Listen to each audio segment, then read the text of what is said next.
শরীরে এই 5টি লক্ষণ থাকলে আপনি মা হতে পারবেন না। এই লক্ষণগুলো থাকলে বুঝবেন বারবার মিলনের পরেও কেন আপনার গর্ভধারণ হচ্ছে না।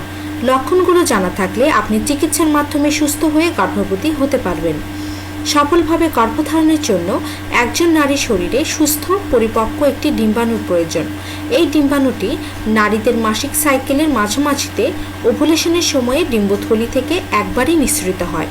কিন্তু পুরুষদের ক্ষেত্রে লক্ষ লক্ষ শুক্রাণুর ভেতর থেকে হেলদি শুক্রাণুটি ডিম্বাণুর সাথে মিলিত হতে পারে। এক্ষেত্রে নারীদের যদি কোনো ডিম্বস্ফোটনই না হয় অথবা ডিম্বাণুটির গুণগত মান যদি ভালো না থাকে, তাহলে শত মিলনের পরেও গর্ভধারণ সম্ভব হবে না। ডিম্বথলি থেকে ডিম না ফুটলে আপনার গর্ভধারণ সম্ভব না। প্রতি মাসে ডিম ঠিকভাবে ফুটে বের হলে আপনি যদি ডিম ফোটার 3-4 দিন আগেও মিলন করেন, তাহলেও পুরুষের শুক্রাণু গিয়ে জরায়ুতে অপেক্ষমান থাকবে এবং ডিম ফোটার সাথে সাথেই মিলিত হয়ে গর্ভধারণ ঘটবে। কারণ পুরুষের শুক্রাণু নারী দেহে সর্বোচ্চ 4 থেকে 5 দিন পর্যন্ত বেঁচে থাকতে পারে। কিছু লক্ষণ আছে যা দেখে আপনি বুঝবেন প্রতি মাসে ডিম ফুটছে নাকি বন্ধ আছে। চলুন জেনে নেওয়া যাক। 1. খেয়াল করুন আপনার মাসিক প্রতি মাসে হচ্ছে কিনা অথবা মাসিক 24 থেকে 35 দিনের মধ্যেই ফেরত আসছে কিনা।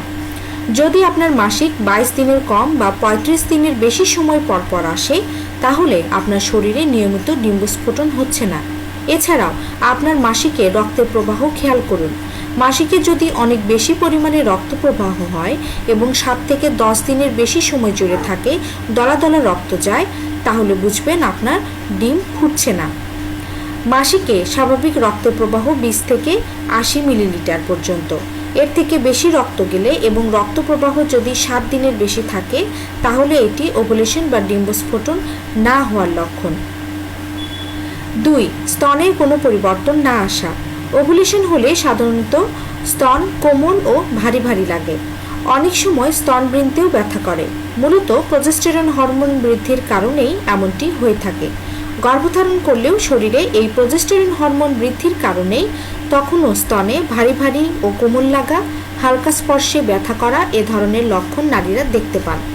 স্তনে এ ধরনের পরিবর্তন আপনার পুরো মাসিক সাইকেলে যদি না দেখতে পান বা অনুভব না করেন, তাহলেও বুঝবেন আপনার ওভুলেশন হচ্ছে না।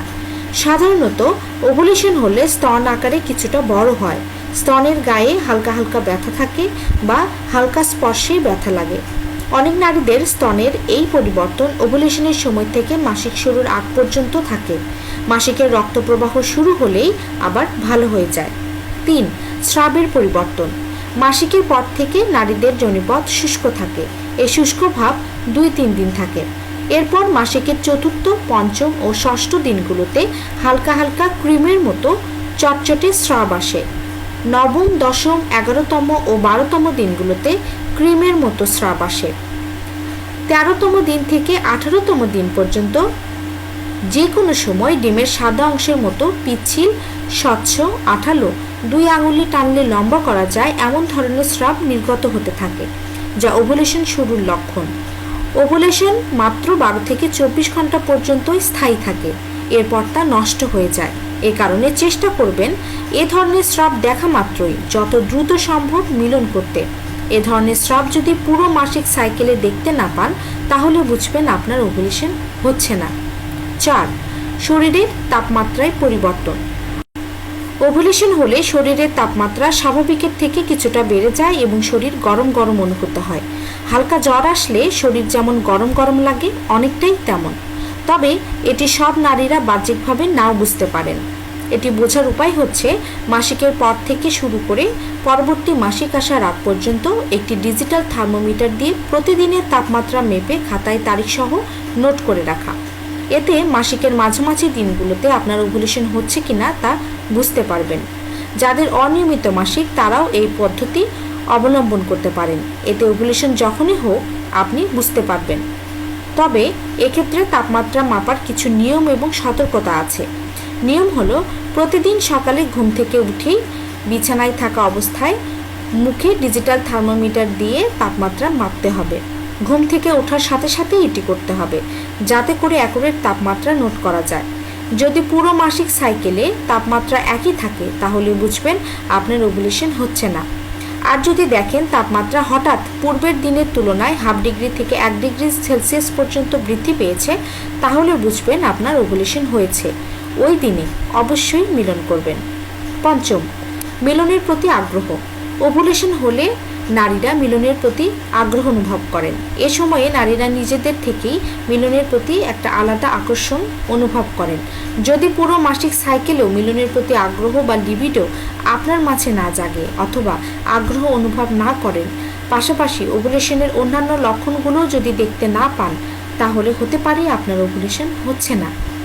এতক্ষণ যে লক্ষণগুলো নিয়ে আলোচনা করলাম, এগুলো যদি আপনার মাঝে না দেখতে পান, তাহলে ওভুলেশন কিট টেস্ট করে অথবা একজন অভিজ্ঞ গাইনি বিশেষজ্ঞকে দেখিয়ে ফলিকুলার স্টাডি করে ডক্টরের কাছ থেকে জেনে নিতে পারেন যে প্রতি মাসে আপনার ওভুলেশন হচ্ছে নাকি বন্ধ আছে। আজকের আলোচনা এ পর্যন্তই। ভালো থাকুক, সুস্থ থাকুক প্রতিটি মা, এ কামনায় আজকের মতো এখানেই শেষ করছি। ধন্যবাদ সবাইকে।